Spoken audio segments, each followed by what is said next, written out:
the deuce for the soap and the north. Boys talking down, I got them diamonds in my mouth. Well, it's that grind gripper from Houston, Texas. That bar sipper, that bar no flex. I'm straight up out of that Swisher house where G the ass right out of check. So check the neck, check the wrist. I'm baller status from head to toe. My jewelry shop sell more grills than George Foreman, baby. Now you know that ain't an igloo, that's my watch, and that ain't snow, baby. That's my chain. That's not an ice tray, that's my teeth, and that's not a snow cone.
Yo. Welcome to the show. Hey, David Willis said, where does episode go? It was Did on you it. just cut him out? Yeah, I'm pretty sure it's on there. Yeah. He took a nap for a second. It may have gotten a little bit shorter when I had people, but yeah. I think I think Morgan might have put her hands on Kevin, bro. Look, he was talking. He says yo, and then it was nothing, and then a bunch of U and S's, and then silence. He might be dead, bro. We might be watching the first 48. That dude, I don't know. She got the heart. I don't know. That dude's dead, bro. Yeah. Hey, I want to do an intro this weekend or this week. I can't tell you enough how happy I am that we're doing this podcast, and the fact that Matt, Scott, and Al are doing this with me. I mean, we look forward to it every Thursday. I just want to show my heartfelt gratitude to these three gentlemen that help me with work. They help me with personal stuff. They help me, of course, with the podcast. We make a great team. I just want to show love for them and tell them how much I appreciate them for being on this podcast. We feel the same, bro. I mean, 100%. Absolutely. Look, y'all let me come on here. I wasn't even y'all's teammate. I wasn't even on this podcast, and y'all reached out to me after episode 1 and got me on. Look down. Don't you have a cage down there by you? Sometimes some strays got to get in the truck and come home, bro. Hey, she's doing real well. I bought a shot collar. She's doing real exceptional. Like she don't be humping the leg no more because bitch. I was gonna say, like, I wasn't on here last week, but I will tell you guys that I listened to the one last week. Shit. I did. And I will tell you that I got, it sounds crazy to say this, I got more from listening last week than I probably would have got if I was on. I don't know if that makes sense to you guys, but Ty and I talked about that during the week, and he had said the same thing, that he watched one the time that he was down and out, and just watching the guests interact and watching everybody talk about the stuff that we do and everybody being involved in what's going on in the show, like it's amazing to see. It's just, you go back from one to today. Yeah. Night and day. I do want to give a shout out to my boy Josh Vincent. He's on here, so he was one of the lucky ones that got to push me through the Chiefs season back when that shit mattered, right? Oh yeah, that was really lucky. They call that's super Vinny with, lucky. Hey, that's Vinny with the N, bro. That dude was Vinny. certified. Yeah, he's good. What's up, hey, Vinny? he still has the greatest Halloween costume picture I've ever seen on the planet. He painted his face and dressed like the dude from what is that movie where he has the Mike Tyson tattoo? What is that? Oh, you're talking about The Hangover, bro. Yes, bro. Yeah. If I could find that photo, I think it's in my phone. I'll have to send it to y'all. It's for the some greatest reason shit ever. When I see Josh Vinson's name come up, I swear to God, I went to like the recruiting continuum with that guy. You probably did. I probably did. Super awesome. Sounds familiar. Dude. Yeah. Funny as shit. Yes, that's him. Doesn't like you could have told him that you were gonna miss by 30, and he'd be like, "Yeah, but we had fun though." Hey, so he can't defend himself, but I will. I'm gonna tell a story. So when I was going through Chiefs season, I was in the locker room, and I might have been trying to helicopter people in the locker room. Like I had her out, I was getting it all stupid, and this dude spun around with two shoes and straight clapped me, bro. Like, like I never chased him around with the albino black snake. You know what I'm saying? Yeah. Okay. What's up, Danielle? There we go. Hey, my man Josh, Vinny's in the building, right? That's my man. He's in Chicago. That's my man's in them. So you know what? Then that is the same Josh Vincent that I remember. Yeah, that's Vinny, man. Absolutely, because he was either going or coming from Chicago when we went to. It was either the Continuum. It was a Continuum. We went to Continuum together. He's cool shit, dude. Probably. I was in first class, and I rode with him and Stacy Streb and all these like Chiefs and senior Chiefs to a strip club one time, bro. I was out of my league for sure. True. What is the story about your voice getting higher, Al? Clapping shoes on wieners is probably. Oh, okay. Is that what caused it? that would do it. I'm sorry. I see Morgan's in the building. Hey, Morgan, how you doing? You know Julie and Davis in the building. My girl Candace. Yeah, he was. Man, welcome in, y'all. So listen, this is I had to let my man Ty do the thing, but we have to say this, right? This is the Triple Threat Vet Podcast, y'all. We're back again for another week. This is Thursday, February the 20, what is it, the 28th, 29th? I'm not sure. I missed the 29th leap day. Leap year. We're leaping into new things. So I want to say to everybody who is here, welcome in. If you're listening on YouTube, if you're listening on Twitch, if you're listening on what we on, the StreamYard, Facebook, wherever you are, you know what I'm saying? We appreciate you. Thank you for coming. Thank you for being part of the Triple Threat Vet Podcast family. I'm your man, DJ Royal T. In the building, we have my man, Todd Cobb. We have my man, Matt Johnson. And we have the man, the myth, the legend, Al Heroes in the building. We got special guests coming in today. But today is going to be a good day. I can feel it, even though the devil is trying to pull me down, y'all. I've had Talk to me. They've been kind of sobering, man. I had a talk with my cousin, and I just realized, man, like this mental health thing is a real deal. Like, I just, I feel a way because I just really feel like some people in the world just don't really understand this thing.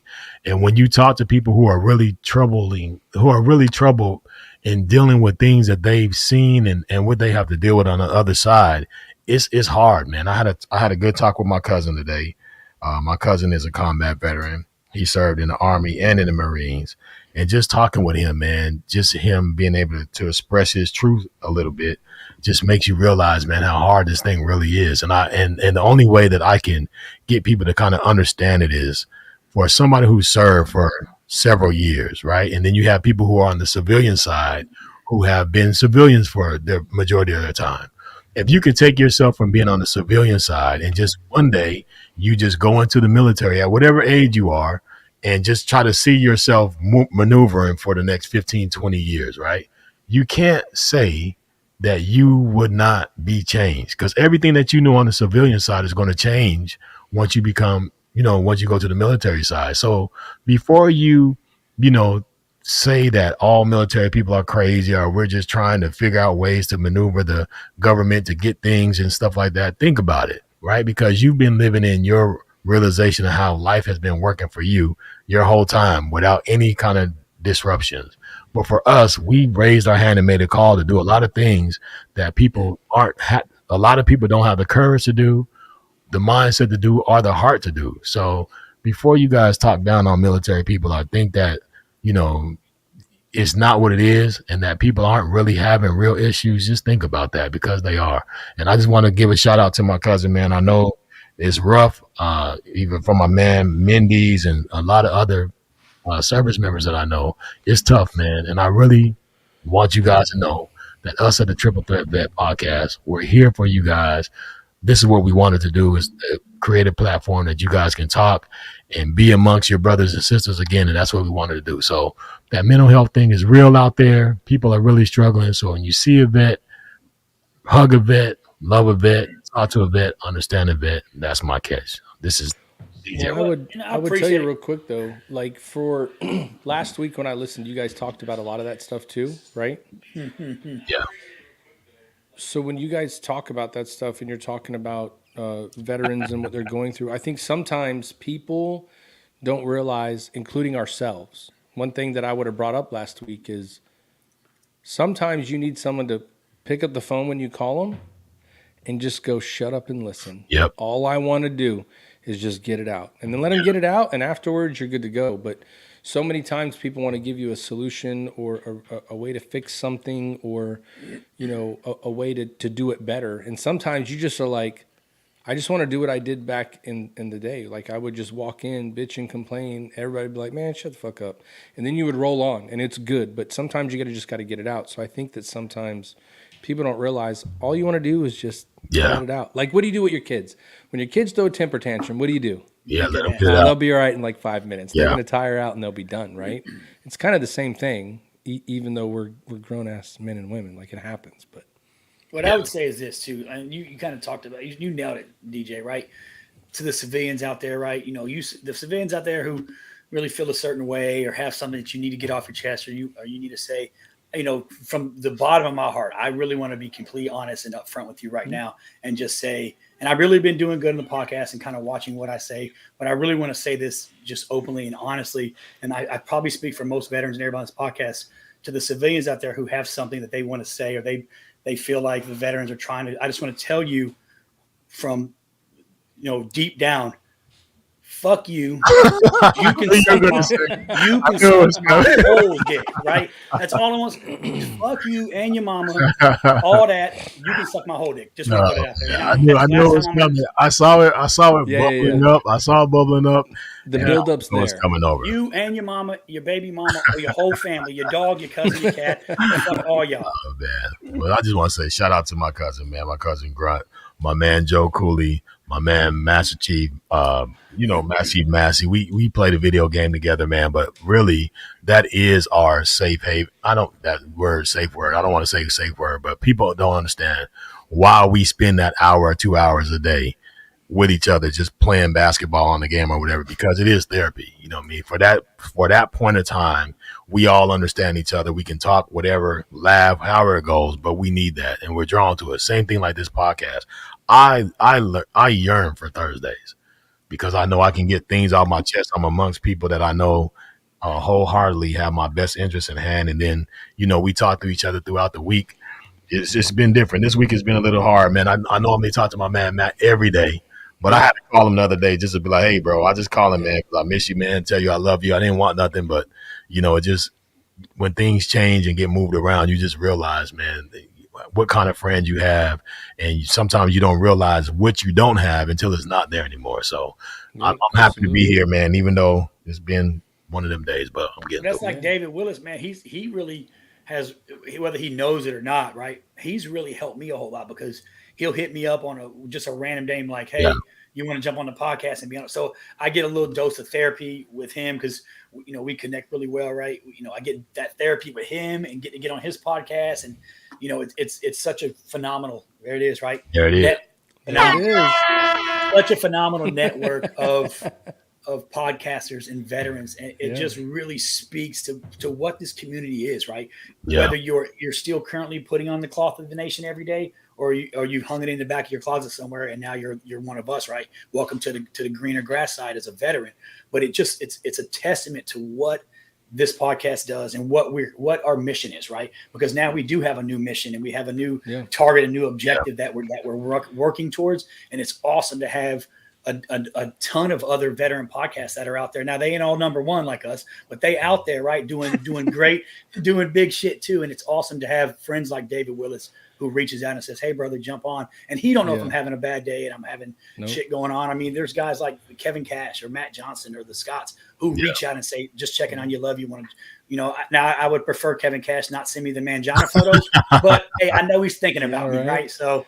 Yeah, but think about it. So that's part of what we do, right? You just talked about it. We do this every week. We want to bring people on. We want to talk to people. We want to learn about their story. We want to hear what they've done. We want to know what they're doing.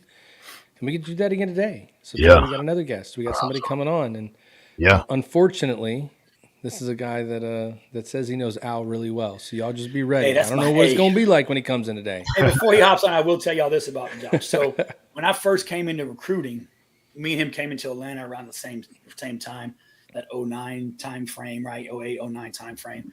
And he worked for a guy named Dan McKenna, who a lot of people don't like Dan, and people give Dan we've seen him on here a few times, actually. But Dan McKenna's ass, bro, that's a real leader. That's a master. Like he was in a recruiting, it's all competition, right? Oh shit, there he is. Yeah. It's all competition. But when I came into recruiting in Atlanta, bro, like Dan was like, no bullshit, was the Nick Saban of the fucking DLCPOs. Like Nick Saban, huh? This guy literally, and Josh could tell you, I've only seen 3 people in my entire Navy career get promoted, like capped, pretty much straight up promoted to chief petty officer. And 2 of those motherfuckers belong to Dan McKenna, right? Cousins and some other fucktard. I don't remember his name. But they all belong to Dan. But I remember when like Dan would come around and like our division was like, we were number 2. We were, I ain't gonna lie, right? We were trying to compete with them, and like they were the pinnacle. They were the benchmark trying to hit.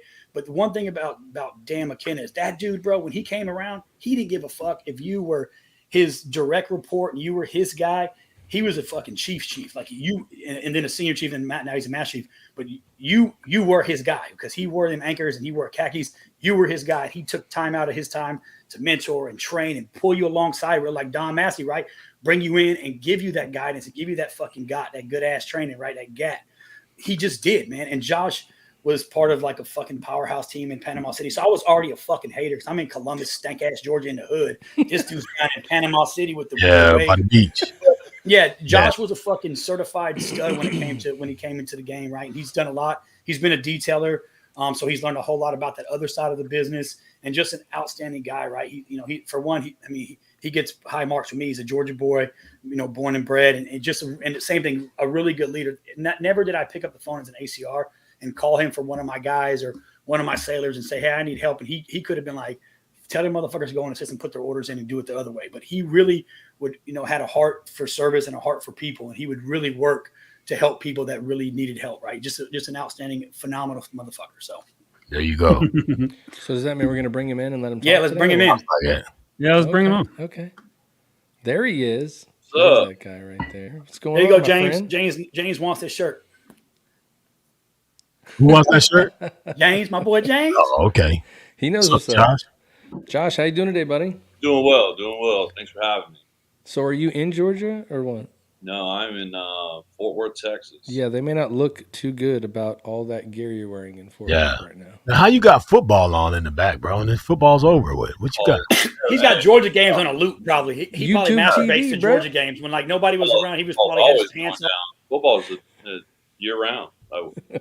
Always. I mean, I don't have any buff games going on right now, but I'm always.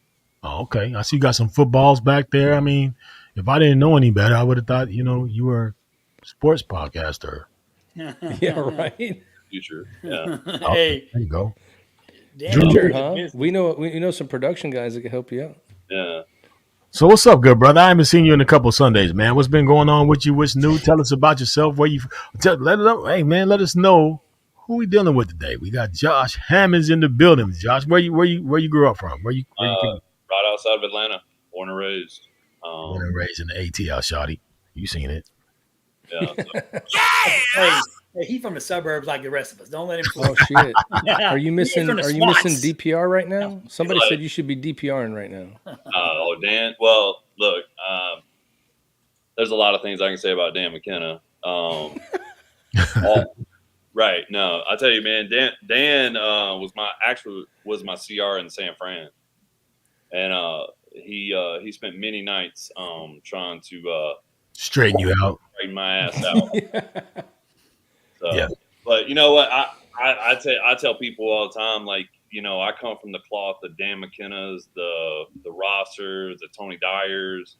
You start dropping names like that, and people have their opinion, but it's automatic street cred in our world, right? They're all haters, bro. They have opinion because they're haters. That's really what it boils down to. Yeah. You know, like, I mean, Dan. I mean, he knows I ain't got to say this publicly, but man, that dude could have gave up on my ass many times, and he didn't. And he took all the time in the world and patience to mentor a young chief that needed to see things from a different perspective. And I talked to him. I think we talked a couple weeks ago. We've been on the phone for about an hour, so that's brotherhood right there, you know. So, but yeah, I'm from right outside of Atlanta. Born and raised. Now, when you say right outside of Atlanta, what does that mean? Well, I was born. Don't let Al get it twisted. I was born in Atlanta, okay? Like Grady Hospital. That's why y'all. You was from the ATL, like Atlanta. Yeah, right. Oh, I grew up in Marietta for quite a while. Oh, yeah, okay, Marietta. Yep.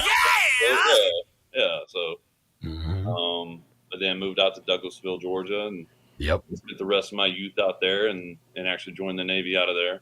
So. Yep. That was one of my stations out there. I'm about to say he gets some street credit. Douglasville is like, it's a shithole. You know what I'm saying? It wasn't when I grew up. Yeah, it's right inside the mall right there. It's right inside the mall. Our place. So. Yeah, I had Douglasville, Smyrna. Oh, there you go. Look at this, Al. Yep. That's all you need to know right there. He's not lying. It might have been a mistake back in the day. My dad said the best part of me rolled down the crack of my mama's ass and ended up staying on the bed sheet. So I don't really know what that means. I think you've been cheated. Yeah. So you're still active right now, correct? Yeah. Yep. Mm-hmm. So for how much longer? We'll see. You see that? We'll see. Yeah. Look, are you hanging on to the results? You waiting to see how it works? I do. I will be. God is my witness. My wife is my witness. I do not hang on. That is not what drives me, man. Yeah. So, real talk. I mean, I'm a couple years. Let's just put it that way. So okay. Got a couple years left. I actually hit my 18-year mark officially in probably like 6 or 7 days. So I got a lot of thinking to do if you catch my drift. So there you go. Yeah. We were all there. Yeah. We were all there. Yeah. So what are you doing up there? What's your role? So I'm the ACR out here at the Navy Reserve Recruiting Command in Dallas, Texas, Fort Worth, the DFW area, and that covers all of Oklahoma, Missouri, Kansas, Tennessee, Arkansas, a little bit of Mississippi and Louisiana. Are you an active guy? Or are you one of the one of the cool ones? Guys? You can say it. One of the cool ones. Yeah. Well, they used to call us FTS, right? You know, now they're. So you were an FTS guy? Yeah. Well, and I was told by many people that acronym, you know, first to suck, first to stitch, you know, a lot of active guys, you know. Yeah. But I listen. Back in the day, that was true, though. Back in the day, that was true. Yeah. As soon as we combined that up and people had to go to work, they were like, what do you mean I can't just make a yearly calendar, get to 24 and 4, and take the rest of the year off? Right. Like, shit. We don't do that. You better not let Sean DeWitt, you said that shit, man. We'd ask Sean DeWitt all the time. He'd come in the school all the time and be like, hey, Master Chief, like, did you I think you forgot an item off your uniform. Did you leave your warfare device? Like, he's like, whoa, I don't have them, but I got these stores. Got these 2 stores right here. Yeah. I don't get it twisted there. I'm dual warfare, so I'm. There you go. See, that's why I never would have known that you were FTS because you took advantage of those 2 weeks a year, bro. I was a reservist for all of about maybe 6 months. Yeah. There you go. So Josh, talk about it. Tell us a little bit about like just your family and what got you started. Like, you know, how did you end up where you're at? Right? How did you get into the military? Where'd you start? How'd you get here? Why'd you get here? Right? Why'd you join the service? What happened? So I joined. the delayed entry program probably about 6 months after 9/11. Yeah, I think it was about 6 months. So I was a senior in high school when 9/11 happened, and I always had that draw. Always had that feeling that I wanted to be in the military at some point. Like my dad was in the military, my grandfather was in the military. I come from a military background, but I was, I lost my father when I was 8 years old. So basically, it was just me and my mom. I'm a only child, and so I went around mostly my life just always drawn to like people in uniform. My grandfather was also a retired Atlanta police officer. He was a detective. He was a captain for the Atlanta Police Department, and so I was always drawn to people in uniform and things like that. So I just remember being in school and watching movies, and I just always got that goosebumps, those emotional feelings whenever I'd watch like Black Hawk Down, We Are Soldiers, one of my favorite movies growing up was Navy SEALs. And, so it was just always something for me that I was always drawn to. But when 9/11 happened, it really, gave me that tug. I remember that speech that President Bush made right after 9/11, and he stood up there and held up that badge. And I remember that moment as a senior in high school, and I'm like, shit's about to hit the fucking fan. Like, we're about to go to war. And my mother begged and pleaded for me not to do it. She was like, hey, go to college. I'll help you pay for college. I'm her only child. I'm her baby. You know what I'm saying? And with the uncertainty of what was going on around 9/11, she was just like, hey, please don't join the military and things like that. So I listened to her, and I went to college for one semester, and I pulled a 1.1 GPA. And my mom was like, yeah, you can go in the Navy now. You know what I'm saying? So, it's one way of doing it, right? Yeah, that money ain't that good. But I did go to college for like one semester, and I just realized, hey, you know what? Like, college is not for me right now. And I just always had that draw, and it was a ripple effect of people, some guys that I grew up with. We all joined the Navy right around the same time. So it was like I was like the third, group of friends, and ended up just joining the Navy right there in Douglas, Georgia. Josh, look, he said, wasn't that also your PPR 1.1? Oh, yeah. Okay. That's Dan for you, what I'm saying? Yeah. Luckily, I got the GPA up. I actually finally graduated college, 22 years later, last August. Shout out Post University. Congratulations. Trident University, all the NC universities. Yeah. A lot of people go to college for 20 years, and they're called Navy veterans. So. Yeah, that's true, for sure. So what was your rate prior to going in recruiting, Josh? What'd you do when you first joined in? I was an aircrew guy, AW. Yeah, so I did that for a couple of years. Well, my first enlistment, and then got out after my first enlistment. I was thinking the grass was greener on the other side. It was around 2007-ish, into 2007. So I was thinking like the grass was greener, and got out, went back to college again. And, then the economy tanked, and then, times were tough around that. I don't know if you guys remember that, but you guys were all in. Oh yeah, we were reaping. The we weren't quitters, Josh. We didn't quit. We didn't quit. Right. So I got out, but I joined the reserves, right away to get that, and I met my wife, my girlfriend at the time, and we dated for about a year. We did things reverse. We had the baby first instead of the marriage first. That's how we do it in Georgia, bro. You just got to try it out, right? That's you got to try it out. That's how we do shit down here, bro. Yeah. So, but yeah, I ended up being in the reserves, and then having a baby on the way, and I was bartending and trying to pay for college at the same time, because we didn't have that nice, 9/11 GI Bill when I first went to college, or when I went to college the second time. So. And ended up, putting a request in to go back on active duty, and that's when they put me down in Panama City, Florida. So Julie, what's a PPR? Yeah, so Julie, check this out. A PPR is, as a military recruiter, you got to put in so many people. Yeah. If you got a 1.1 PPR, that means you put in 1.1 people. into the military every month. Yeah, person per recruiter. Yeah, and people that got a 1.1 PPR, they said you're trying, but you ain't succeeding. And I'll tell you right now, 1.1 PPR get your ass an EP in today's market. Bro, 1.1 PPR crazy. make you National Recruiter of the Year right now. What you talking about? Man. Definitely was not 1.1 back in my day. You had to break out 3 to 4. Yeah, if you didn't have 3 or 4, you was trash. Yeah. They were talking. Morgan, you got to put in what you thought it meant. Put what you thought it meant in the comments, Morgan. Yeah. Oh yeah. You could definitely do that. But here's the thing, though. Back then, like putting people in the military, you take all the matrites, people that don't go to boot camp, and you got to make them up.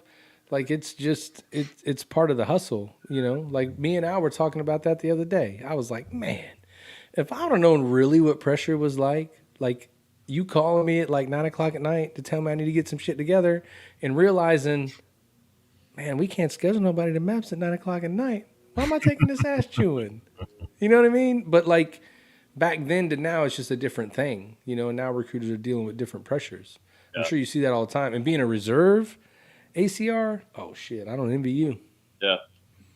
Right. Yeah. So Josh, you went to Millington too, right? You were a detailer up there, right? How'd you like that? Yeah. So I mean, when I left, Panama City, I did my tours around the country and recruiting and stuff. Went to Michigan and San Fran, like I said. But Millington was a complete eye-opening experience. And if you non-Navy folks, Millington is where all the magic happens in the Navy. So that is the headquarters for a lot of things that happen. That's like the Army CENTCOM. Yeah. Yep. That's where we spend your tax dollars. Yeah. That's what that means. And that's the thing, man. Like that, they picked the most odd place, right, to drop, where all the magic happens, in the most boring, just in the middle of nowhere place. But it's smart though. They want to make sure you work all the time. We don't put in no fun shit here. We just need you to work. That's it. I was like, that's where they could appropriate the most land. If you're going to put it in Tennessee, could we had not gotten it closer to Nashville? You know what I'm saying? No, because then you would have had fun. Right. So, James. That's what I thought, James. That's what I thought too, buddy. What did he say? What did James say for the people who can't see it? Look at James coming through strong. Oh, you can't see it, Scott? No, it's too far away from you. It's on the other side of your room. No, but for the people who are listening on the podcast that can't see it. Oh, gotcha. Yeah. Penis pump retriever. And first of all, James, the penis pump retrievers for us are the Marines. That's who run to get our penis pumps, not ourselves. Okay. So they thought PPR standing for penis pump retriever. Yeah. That's AKA United States Marine Corps. That's it. Yeah, but how many times do you? You said how many times do you what? Matt's on mute again. Yeah, Matt muted himself on accident. Oh, I didn't know that was something I shouldn't say. So when you say those acronyms, how many people tell you, I have no idea what the fuck you're saying right now? You're like, oh shit, well this is what that means. And then you look at it 5 minutes later and you go, never mind, it's not that funny. I'm not going to keep talking about it. So Josh, I guess fast forward. So you're in Dallas now. You hit your 18-year mark. What else you got going on outside of just your military service? Anything else? Hold on before we get into that. Let's take a little break here and pay the bills. Yeah, it's 8:30. Yeah, and shout out to my son Kason for watching. Thanks, buddy. I had lunch with him today, and I was going to say I couldn't get the word in edgewise earlier, but even talking with my son today, my 23-year-old son, not Tatum, the 11-year-old, but talking with my 23-year-old son Kason was very therapeutic for me today because I had not seen him in a while. So we drove all the way down to my other daughter's house. He picked up some stuff, and just that ride alone was very therapeutic. So love you, buddy. All right, we'll be right back in a few minutes. Josh, we're here live on the Triple Threat Vet Podcast with my man Joshua Hammonds.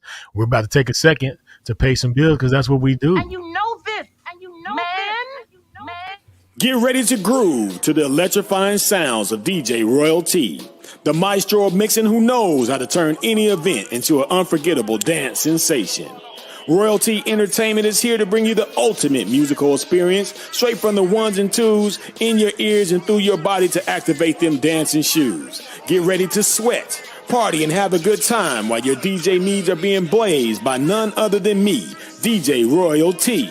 I have spent years crafting together a DJ entertainment empire that promises a customized blend of musical tracks, mix and mastering, and top quality sound, all while providing a vibrant ambiance to accommodate any of your DJ needs.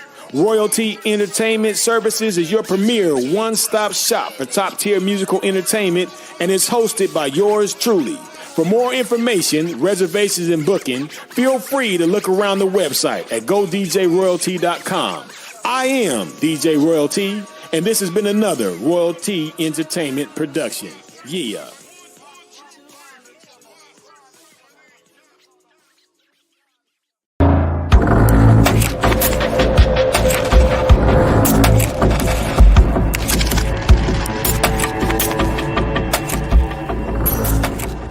Gear up in style wearing Got Your Six apparel.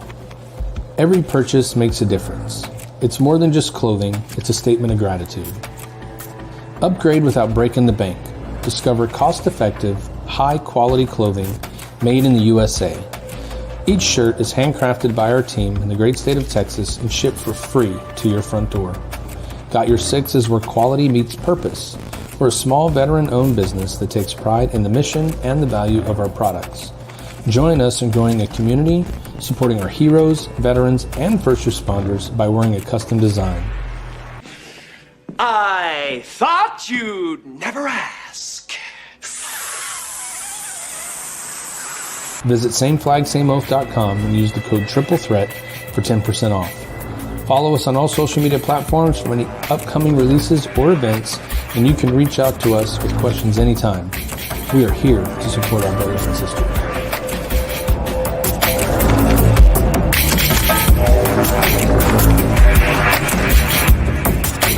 Off-roading.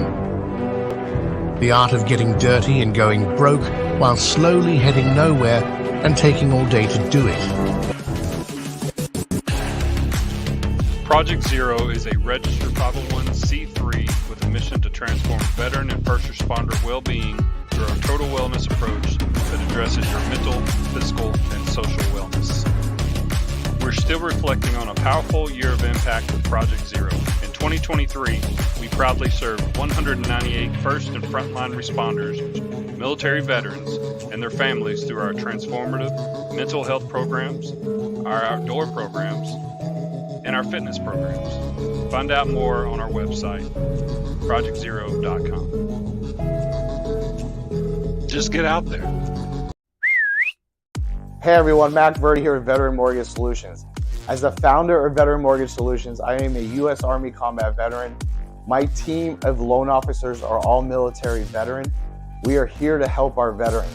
That being said, if you need to get pre-qualified for the home you saw down the street, if you want us to pull your COE for free, or if you just want advice or knowledge on your VA home loan, give us a call today. Go to my website, veteranmortgagesolutions.com. I personally will give you $500 off towards closing costs. If you do not have a realtor, I have a realtor program with a realtor in your area that will also give you back money at closing. And those realtors are veterans or spouses of veterans. Here at Veteran Mortgage Solutions, if you call us, we will answer. If you leave us a message, we will call you back as soon as possible. Veterans mean the world to us, and our customer service is 100%. Have a wonderful day, and if you are looking to use your VA home loan, reach out to the experts in the VA home loan industry, and that is me, veteranmortgagesolutions.com.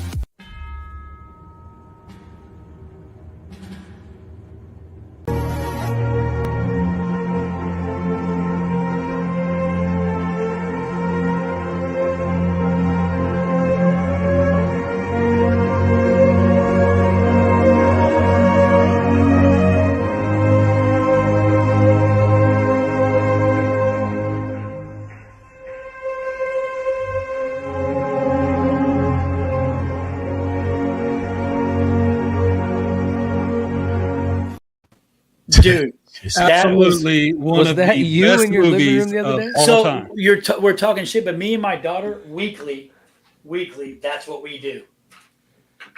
Weekly. Yeah. I keep them on deck because she might come around the corner and want to get it in. And Dad's got to, show her how we get down. Me and my boys used to play that game, but BJ shot me right in the eye, like right in the eye. Well, you know what I mean? So we had to stop that early. That's actually my daughter's. I cheated. I got her the shitty one. Like you got to cock it and shoot one round. And mine's battery operated. I'm just like coming around the corner, just man, lighting her up. Yeah. I shoot the dogs with it too when my wife's not looking. So. Oh, that's true, Willis. I was talking to Willis on the phone when my son walked into my office today, and I didn't know he was coming, and it scared the shit out of me because he's not a small individual. It's like having another man in the house. It was strange. So yeah, absolutely, Willis, right. Oh man.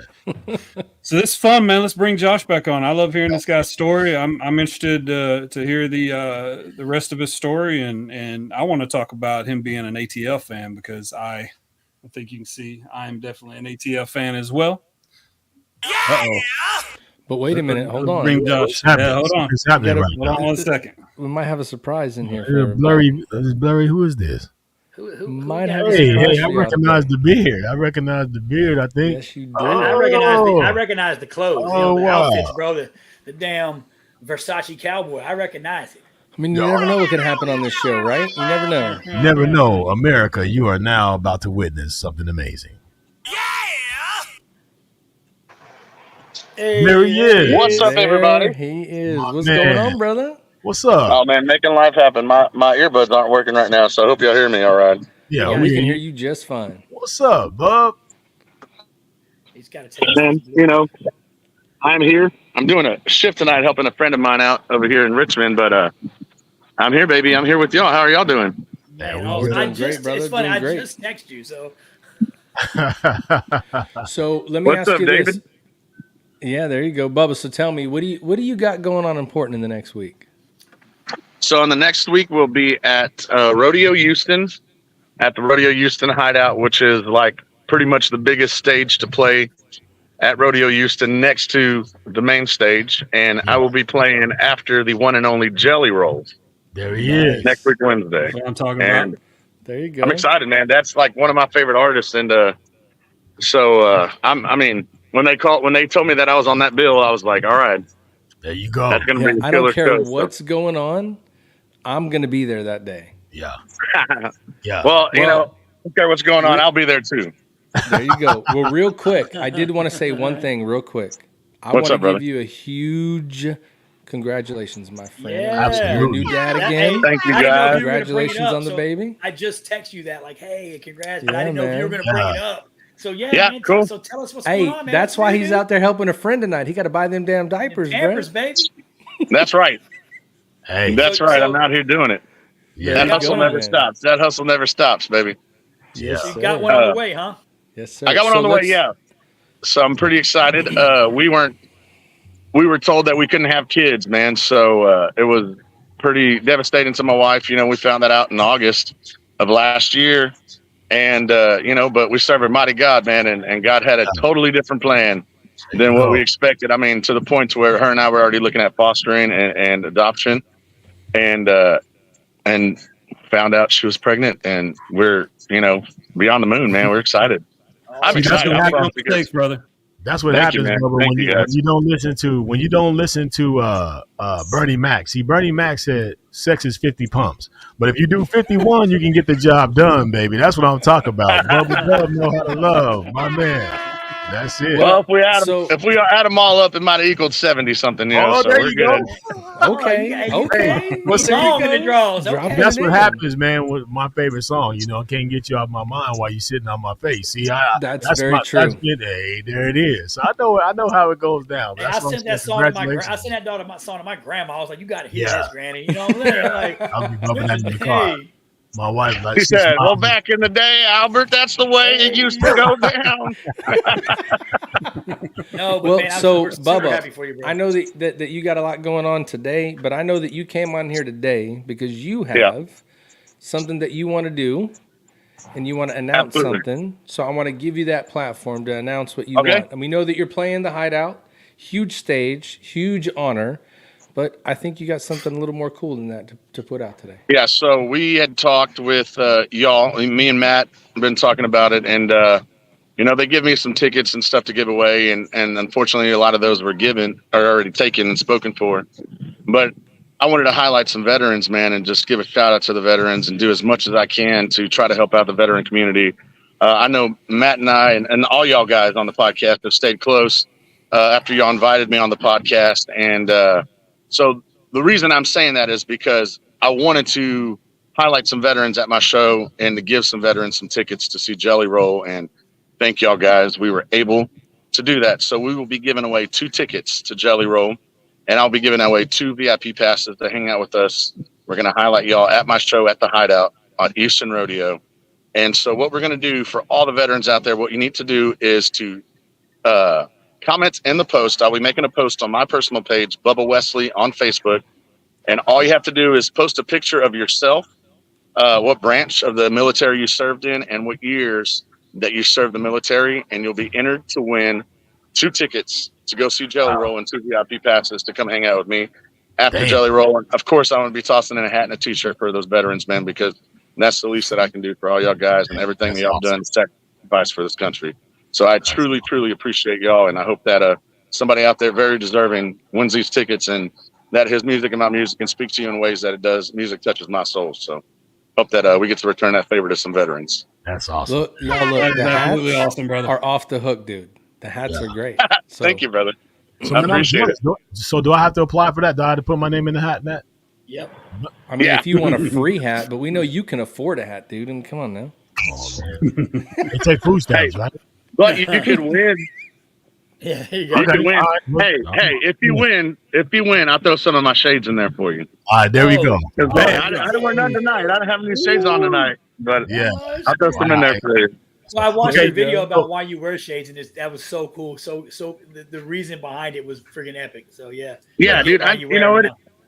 And it's just so funny too, because hearing a lot of feedback, they were like, "Oh, I thought you were wearing that just because I mean, lack of a better term, it's just douchey or cool." I was like, no, it's because I didn't realize how much I disconnect myself when I close my eyes on stage, just because I'm feeling the music, I'm doing my job, and trying to make everybody in that crowd feel what I'm feeling, but when you close your eyes, that crowd doesn't pay attention to you. And I didn't notice that until somebody mentioned that to me. And once I started noticing, I was like, okay, well, let me try the sunglasses thing. And seems like that works a lot better than closing my eyes on stage. There you go. But yeah, that's man. Awesome, man. We appreciate. Well, I appreciate y'all listening in and watching those videos too, man. That means a lot. Thank you. Yeah, yes, sir. Absolutely. It's all love, big dog. Congratulations. Thank you, man. Well, we are all going to see you next week. All of us. Awesome. We're all gonna we're gonna come out. We're gonna see you. We're gonna hang out. We can't wait to see what veterans win the tickets. The Triple Threat Vet podcast will be there to help you guys get around. We'll make sure that you're ready to go. And Bubba, we just appreciate you doing what you do for veterans and taking the time to recognize them and appreciate all that they do. And it comes through all the time. And every time we ever talk to you, interact with you, or we're around you, we can see that it's not just about veterans, but it's about helping in general, man. And we really appreciate you. Yeah, absolutely, man. Thank y'all, man. It's like I said, I came from my grandpa served, my brother served, and my cousin's serving right now, and he's in some country that I don't even know the name of. He's been in the military for a long time. So, and like him and I were as thick as thieves growing up, and he left the week after we graduated high school. So I've always told myself, if there's any way that I can give back, man, this is that's my platform and my time to give back. So I appreciate y'all boys helping me do that and giving me a platform to try to spread some kind of love to all the veterans. So thank y'all. Yes, sir. We love you, brother. Thank you. I love you, brother, man. Good to see you again, man. Always. I love y'all guys too, man. I can't wait to see y'all next week. Yeah, for sure. Yeah, absolutely. Yes, sir. All right, man. Love y'all guys. Thank y'all for all y'all do and all the service, man. Thank we'll you. see y'all next week. Later, guys. Yes, sir. That's awesome, man. Well, how about that? Bam. Hey, so now we should bring Josh on and let him know to go in there and register right now. And yeah, absolutely. He can come down and hang out. It's only Dallas, bro. It's a couple hours. Man, it's a couple hours away. Yeah. Yeah, it's only like 30 miles away, but you're right. It is a couple. That guy's awesome, man. I can't speak highly enough of Bubba Wesley, man. That guy He's good to go, man. I know that Bubba's also talking with our friend Willis up in Kentucky. They're looking to try to get him to come up there and play in Kentucky, do some gigs up there and some shows. And for anybody that's out there, man, you just got to go follow him on whatever music platform you listen to, Spotify, Amazon, Apple, whatever. The guy sings from the heart and he plays great music. So, I mean, if you're just a music fan in general, I promise you can find something that he plays that you like. He's legit. He's also getting, I meant to give him a shout out too. He's also getting radio. He's on the radio now. He's got some radio spin. So, Falling Stars on the radio. He's got some good stuff coming out. And let's preface this, everybody. Did you see where this guy was tonight? He was helping a friend at a bar because they need help. Oh, wow. Yeah. You know what I mean? He wasn't out like in some place like trying to be like rock star life, man. That guy is truly a friend. He helps. He's out there helping people at bars because they need the help, and he's just, I mean, that's the kind of guy that he is, and he just resonates with us, man. So we can't wait to go hang out with him at the rodeo, see the show. You know, it's going to be a good time. Yeah. Absolutely. Hey, Josh, Vinny wants to come down. Come on down, Josh. Short drive from Cincinnati to Houston. I mean, it's like 30 miles. So me and Vinny was in Michigan together, man. I ain't talked to him in a while, but yeah, Vinny's he's a solid guy. He always goes by Josh, and he's gonna know that I'm gonna call him out on this. I go by Joshua, right? He goes by Josh, and he always said that he hates Joshua because he's never UA. Is that right, Vince? I always thought that. So Vinny pushed me through the season too. So there you go, UA. He pushed me through the season too. That dude made a lot of Chiefs, bro. Oh yeah. That dude made a lot and was I mean, that guy, I mean, I'm sure you remember there wasn't very many Chiefs. You know how it is. Like you're going through the season, you got these 4 a.m., 5 a.m. PTs, and you know, no one shows up. Man, that dude didn't miss him. He didn't miss shit. Every PT, every event, like that guy didn't. I mean, he was engaged. He's there. He was all in and making goal and doing his job all in, all the time. Hey, Josh, do you remember, this is for Vinny, do you remember that 911 tribute that we did out there in Chicago? I'll never forget that, man. I remember you gave me like one of the best hugs then. I always look back into them times. Matt, you've been through a couple of those 911 things that we did. The 9/11 events, yeah. But yeah, I definitely remember that. Good times with Vinny, man. So shout out to my man V for watching. We continue that tradition. When I went to San Fran and ran the season out there, yeah. We did it when I went through in Michigan. And when I tell you that, you know, people that have gone through what we call the chief initiation, the chief season, it's got so many different callings or meanings now, but people said that is probably the most emotional part of the season. Oh, yeah. You know, the chief initiation season before COVID always happened around 9/11, right? So it always happened, November? I mean, 9/11 was like 6 days before D-Day, baby. You had to get that 9/11 ceremony in, and then it was time to go shopping. Yeah. Yep. Yeah. So, yeah, that was great, man. Yeah. So now, man, so where you are now, so you made senior chief. Yeah. Big dog status, military, big dog, man. I mean, you know, it is what it is. You know, it is what it is. 2% club, bro. Yeah, 2% club. You know, so what are the highlights about what you're doing now? Since, you know, from when you came in to what you're doing now, what is it that you get joy out of doing in recruiting and stuff now that you're a senior chief? Yeah, so it you know, it's different, and I always, you know, I don't even know if he's still on, but like when you talk to guys, when you're a chief. And you talk to like your CR, your ACR, so that's your senior chief and your master chief for people that have been in recruiting. But you know, they always tell you, hey, when you get to this level, you know, when you stop doing what you're doing as a chief and you get to a senior chief or a master chief level, you know, it kind of gets lonely at the top, as they say, right? And you know, you start leading other chiefs, you start leading other, you know, senior chiefs, even your peers at some point, but.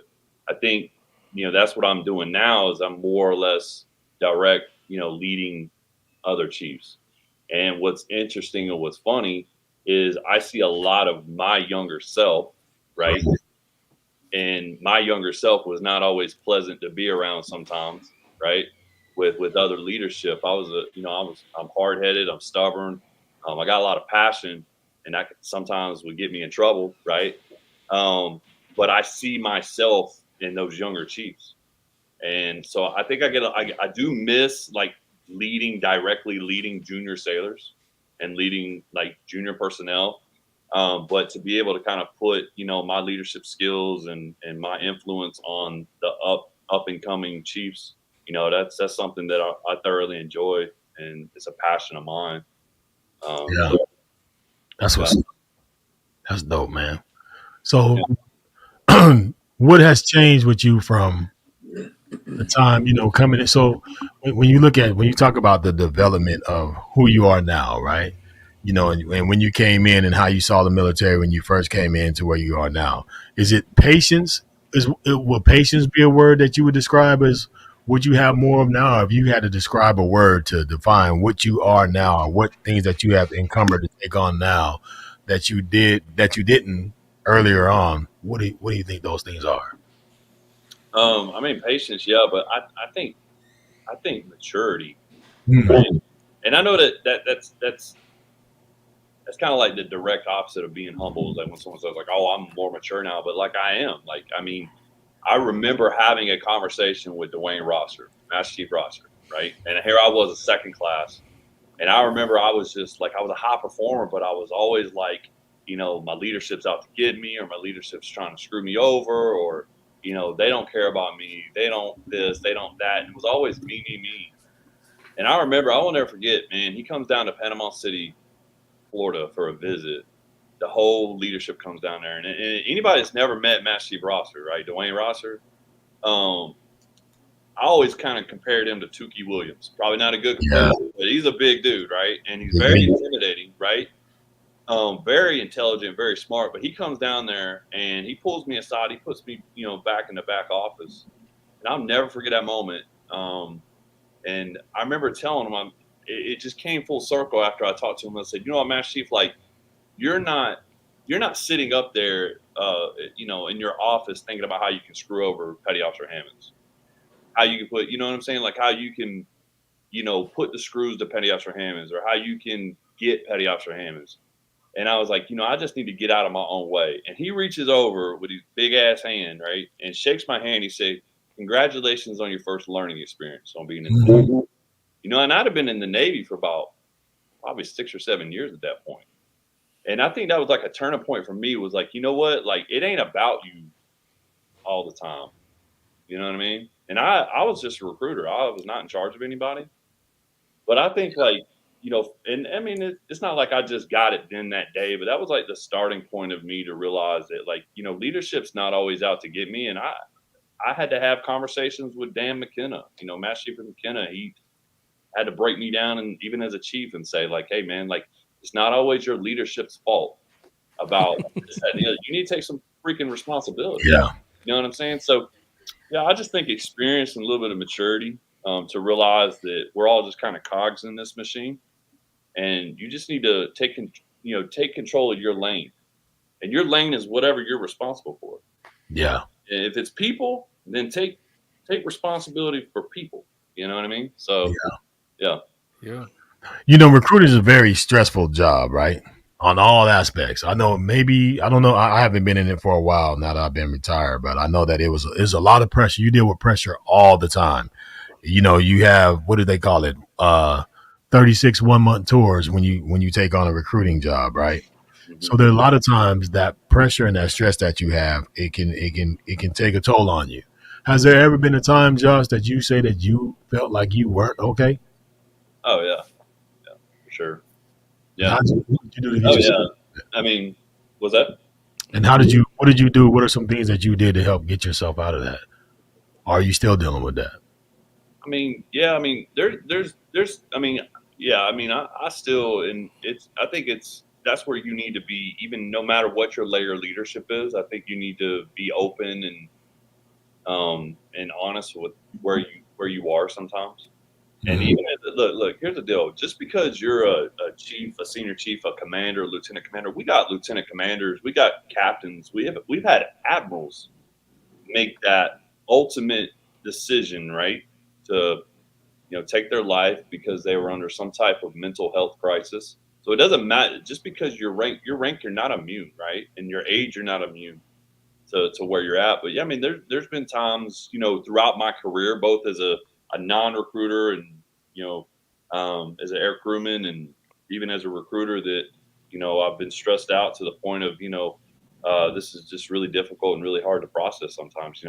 Somebody told me a couple of years ago that being in the military is kind of being institutionalized. You know? And, I didn't never really understand that until you realize that, there's a lot expected of you. And sometimes it's hard to, match those expectations and keep that afloat sometimes. But I'll never forget, there was a time where I had to call my wife, and have her meet me, at a place and said, hey, you know what? I'm okay, but I just needed to call you and I needed you to meet me here, and my wife is my best friend. Yeah. And, she, Yeah, but you knew you had to make that call. Yeah. So, and you got to be okay to make that call, and that's the thing is you got to have people in your network, in your circle, you know what I'm saying? And you got to be okay with saying, hey, I got a problem and I need some help and I need to fix it. You know what I'm saying? Yeah, that's what's up. I think you can get a little taboo though. Yeah. It's always taboo, but I think the higher you go up, you have to almost like mask how you feel. Like, for sure. And I think Scott and Matt and Al, I think you guys can vouch for this. But once you make chief, it's like nobody cares. Sure. You know what I'm saying? You learn really quick when you go through that season that it's not about you anymore. Right. Mm-hmm. It's not about you. It's about the people that are under you, the people that you lead, the people that are following you, right? Because when you put khakis on and walk into the door on Monday morning, they're going to go, Chief, what do we do? Mm-hmm. They don't give a shit if you've been a chief for a day or 10 years. You're wearing khakis with an anchor. It's time to go to work, right? So we try to instill that. But the thing that I would tell you, Josh, coming from where you're at, right? We all have seen that from leaders in the military. We come in, we don't know shit, right? We're working hard. We're trying to figure it out. And then we ascend that ladder, right? And so then you become comfortable. You make chief, and now you're leading people, and you're doing what we call all the time God's work. We're leading sailors, or we're leading soldiers, and we're doing the work that it takes to defend the country. The biggest challenge, me, Al, Scott, Ty, a lot of the people that are in our comment section today have found is that getting out is the biggest challenge. Yeah. Because now you've gone from leading people, right? And people care about what you say. That's one thing we talk about a lot is people look to you to make the decision because you have to have the answer, right? There's no choice. You need the answer. It needs to be made. Let's go. And then you walk out and, the Monday after you retire, people are like, I don't even care. Like, right. Yeah, you ain't shit no more, really. I mean, you're like, what? So I would tell you that there's a lot of time where you need to prepare for that because in the civilian world, people, like, we learn a certain skill set to work together, be a team, know what it's like to work with everybody that's different than you, and everybody has one purpose, right? Al talks about it all the time. I'm not down there for country. I'm down there for the people to my left and my right. That's what's the most important. They got to go home to their families. They got to go home to the people that they love, the people that are counting on them. It's all for our country, but you get to there's more of a deeper bond than that when you get into those things. So what people don't realize in the civilian world, right? We'll give advice or we'll offer, answers or anything. But it's too direct. We're too direct. Like they're not kind of ready for that. You know what I mean? And so there's a big learning curve to that. And once you learn how to kind of go through that, it kind of makes it easier. But I would tell you, because you're coming up on it, right, Josh? You said a couple of years. The best thing you can do when you get out is surround yourself with a veteran community. The VFW, the American Legion, a nonprofit. People that have come from the world you've come from is going to be the easiest transition. Yeah, because you're going to be able to talk to them about their struggles. What kind of things did they deal with? So for anybody out there that's getting out, find your veteran community. That's what's going to help you. That's why we do what we're doing right now, right? Yep. So Matt, Josh said something. Josh, you said something that I thought was it kind of when we started talking about Chiefs and Chiefs season, bro. And I don't care how long you've been out or where you're at. Like we all immediately go back to that moment, right? That place and time, right? It feels like it just happened yesterday, right? Like, you have this feeling. But for me, looking back, if I could change one thing, to be completely honest, is like you said, like the whole, it's not about you anymore. It's not about you anymore. It's not going to ever be about you again. It's not going to be about you again. And I push that same thought process, right? And there's a reason behind that, right? That's not just us saying, don't give it, but if I could go back and do it again, the greatest, I guess, one of the greatest thing in my military career that I had the opportunity to do is before I left North Carolina, I was ACR North Carolina at Raleigh. I had the opportunity because of COVID, we were broke up into TAOCs, right? So I had the opportunity to push my own season, right? And to kind of act like the CMC and do everything and do the final acceptance. But if I could go back and do it again, I would make sure that I caveated that whole "it's never about you again" ever, was to make sure that, and I'm sure there's chiefs out there that are doing it, but make sure I reminded those individuals and I pushed the narrative that says, hey, it's not about you anymore, but you ain't good to anybody at all if you ain't taking care of yourself first. If you don't have your shit in one sack and you're not okay and you're stressed and I think, and I got blinded by that whole, it's not about you, not about you. So in my head as a young chief, I was thinking, man, I've got these issues and I got this shit I'm dealing with, but it's not about me. I can't let that through. Like, and Dan said, Dan nailed it. That big mask, right? You put on a mask, but so then all of a sudden my stuff is falling apart and, I'm having troubles in my home life and I'm having financial or whatever, right? If I could go back and do it again, I would make sure that I really drove home and pushed the whole, it is not about you as far as leadership's concerned, but it is about you because you have to take care of you and you have to take care of yourself first before you can ever take care of anybody else. For sure. You have to be able to have that pressure relief valve in your life to relieve pressure. Like you said, it's your wife and she's your best friend. Same in my life. My wife's been my best friend. We married for, married twice. Maybe married 23 years with a small reserve break-in service, right? Yeah. But right, you have to have those people. And like Matt just nailed it, right? When you get out, it does not get any easier. Like, and my boy said Atkins is on here. Man, I love that dude. That is everybody's freaking like. What's that's crazy though? Think about this, Al, and everybody that's on here, Scott, Ty, and Josh. I know the same. How many times, and we're all guilty, have you given someone some advice that you don't freaking take yourself, bro? Right? This is what we got to do to get you help. I care about you. I care about getting the thing you get. And then the other funny part is the people that we love and trust the most, our best friends, our wives, our spouse, our kids, all these people that are with us, they tell us the same thing that we need to do it, and we're like, nah, I'm good. Hey, Gerald, my man, that's the man right there, bro. Gerald's on here. You know what I mean? Like, no, you're right, 100%. Follow your own advice. It's hard. I think it's hard. And it is hard. It's very hard because you can't have the chink, right? You can't have the chink in the armor. I can't be the one that's weak. I have to be strong for everybody. But what we don't realize is having some vulnerability is great leadership. I mean, at the end of the day, you're still, I've always say this every single time. At the end of the day, you're still a human being. Yep. You know what I mean? Like one of my sailors today was all like, hey, Senior Chief, you're important. I'm like, no. I'm not as important as you think I am, or you say I am. He's like, no, yeah, you are. You're a Senior Chief. I said, no, big dog. I said, my position is important, right? But I'm just like you. I'm as important as you are. And this is a second class. I'm like, you and I are on the same playing field as far as what's important. In you, right?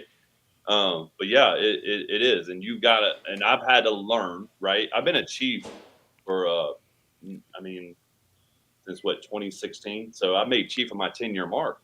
My man, right? Me too. It's not a flex or anything, but like half of my naval career when I get done, and there's other guys out there that made it younger, and there's guys out there that have been a chief longer than me, but half of my naval career will be, as a chief.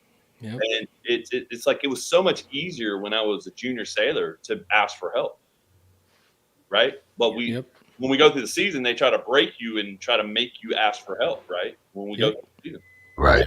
And that's the piece you forget. That's the first thing I forgot. Like once I put on them khakis, like Matt said, Monday morning, walk in the door. I forgot. Walk in the door. Oh shit, I need help. I was like. Yeah, like you're supposed to have all the answers. You're supposed to this and supposed to that. But and I'm not trying to ramble about it. But it's like I've had to realize even as a senior chief that it's okay for me to not be okay. Yep. It's like one of my favorite sayings. Well, but the other problem is that like not to put one over the other and do the same thing that happened the whole time that I was in and Al was in and Scott was in. But when you look at the Chiefs mess itself. There was always like a stigma between fleet chiefs that were on ships and did their thing. Then you got guys that recruit and they stay there. And the problem is that like there was a divide there, and what we as CRF chiefs never really took into account is those fleet chiefs have that room to walk in, right? Any time of any day, it's on the boat. Like you can't get away from it. It's there. So you have your network there in person on deployment with you every day. Whereas us, we're horrible at it. We would just need to pick up the phone, but we wouldn't do it. We would wait until the monthly meeting and then we'd bitch and complain and talk about what we didn't like. But there was very few people that would reach out all the time and ask for help. You know what I mean? Yeah. But a lot of those fleet chiefs, what I remember them coming in, because they were in that arena where they had that sounding board every day.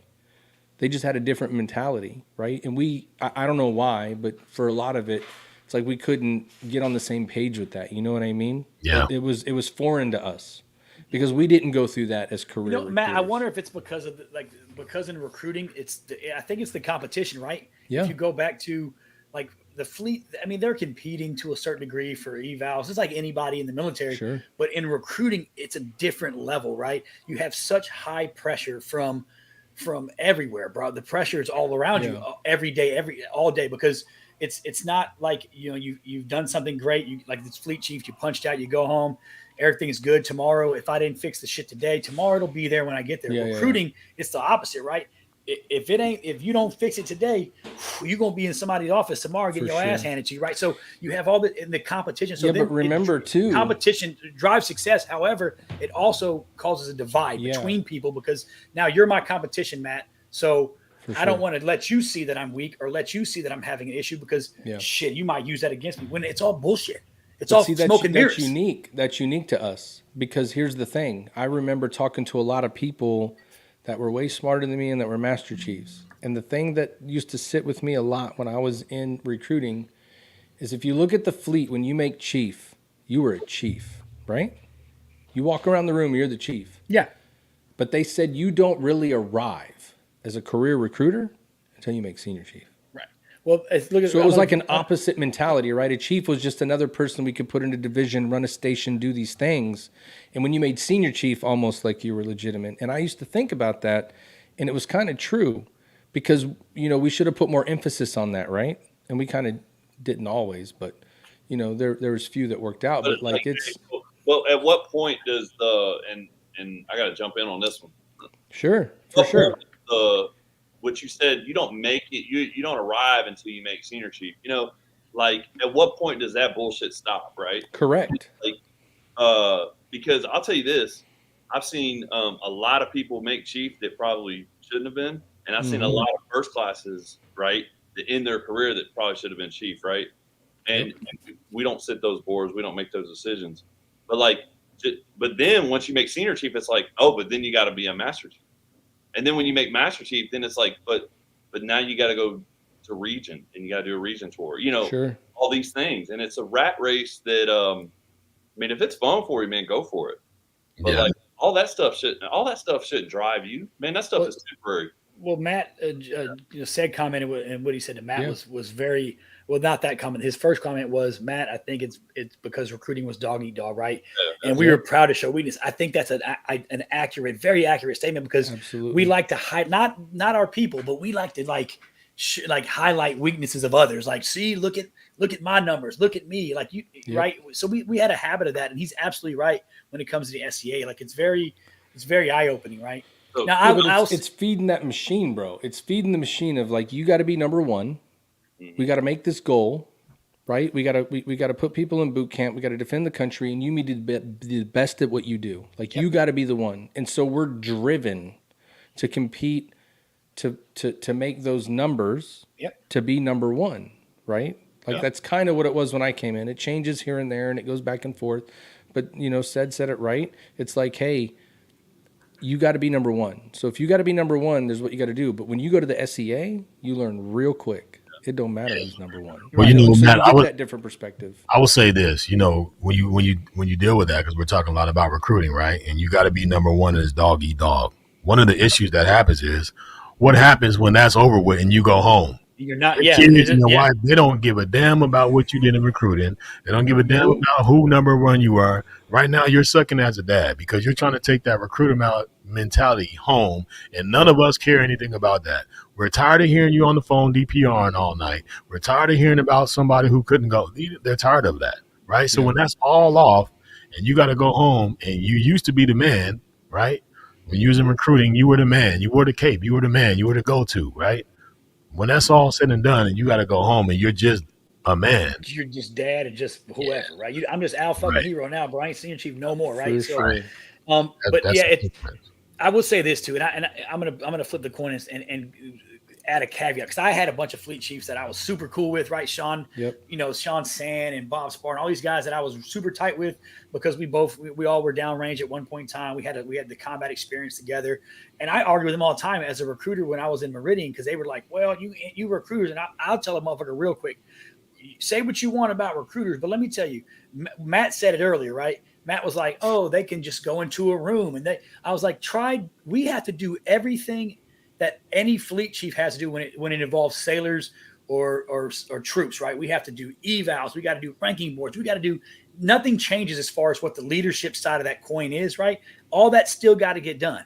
But hey, often in like groups of 1 or 2. That's what I was about to say. So talk that shit all you want, fleet chiefs, but we have to do that shit across 4 states with people who got goals and missions and everybody's running. We still have to get all that done. And still meet missions. So we can't show up in the ship and say, all right, everybody's taking the day off. We don't give a shit about nothing else.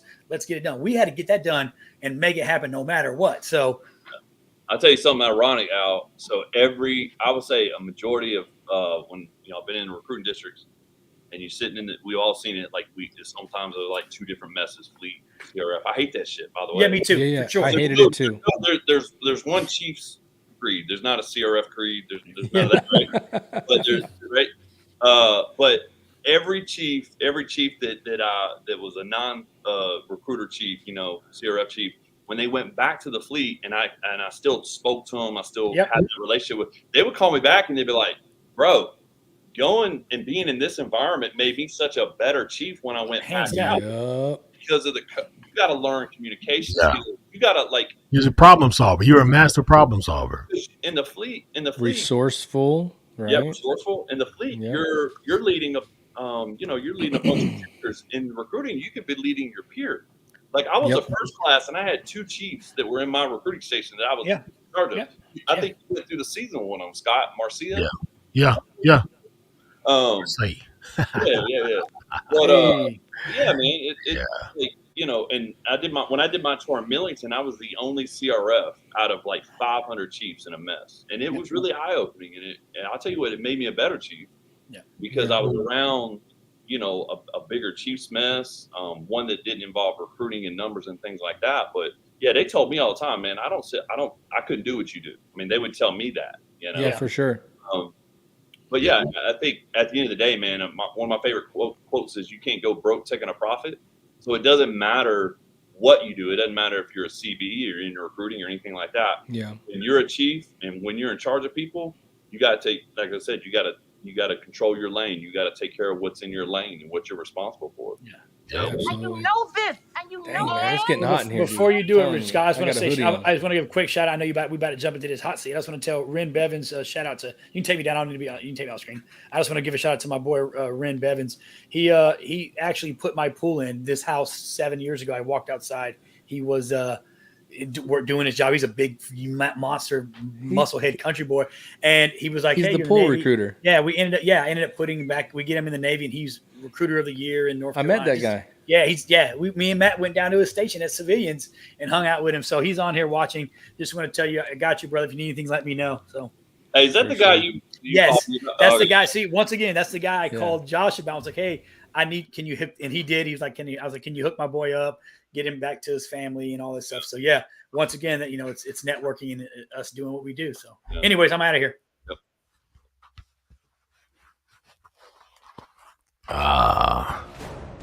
All right, here we go. You know what time it is. It's about that time of the podcast where we put our guests, my man Josh Hammonds, in the hot seat. I know he's seen this. I know he knows where I'm coming from, and I know he knows it's about that time to get that. So we're going to start it off. Josh, you ready? Yeah. All right, man. So you told us earlier that you are from the ATL. You said you're not from Atlanta. You from the ATL, right? I need to know from you. Who are your top 5 ATL artists of all time? No particular order? No particular order. Yeah, well, I love Outkast. I'm an Outkast fan. I love Usher.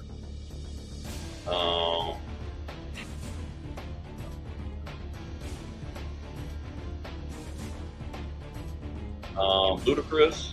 Okay. Yeah, Chris Lover. Yeah. He was a DJ back in before he became a rapper. I think. Yeah, I can't think. I mean, as far as Atlanta music, I mean, I can't think of anybody else that I really followed. I think you got me stumped on that one. You got 3. I got 2 more. This is ATL we talking about, man. This is ATL. But I'm trying to think, man. You can't consider yourself a true ATLian if you only know 3 artists of the ATL, man. Yeah. I don't know. I'm trying to think and stump on that one. Okay. All right. Well, I'll just tell you right now. The main Debris from Atlanta. Okay. We take that one. Yeah. Give me one more. Goody Mob. There you go. That'll work. I'll take the Goody Mob. Man, you was about to be, man. Everybody in the ATL is throwing rocks at the radio right now. Yeah. All right, you got through that one. It was a little rough, but you got through that one. All right, here we go. If you were being robbed in the alley and you knew these guys were serious, man, like they was going to do something to you, what's the one thing that you would wish that they didn't do? Am I by myself? You by yourself, man. You getting robbed in the alley. It's about to go down. If they gonna do something to you. What's the one thing that you be like, dog, I know y'all gonna do something to me, but don't do this.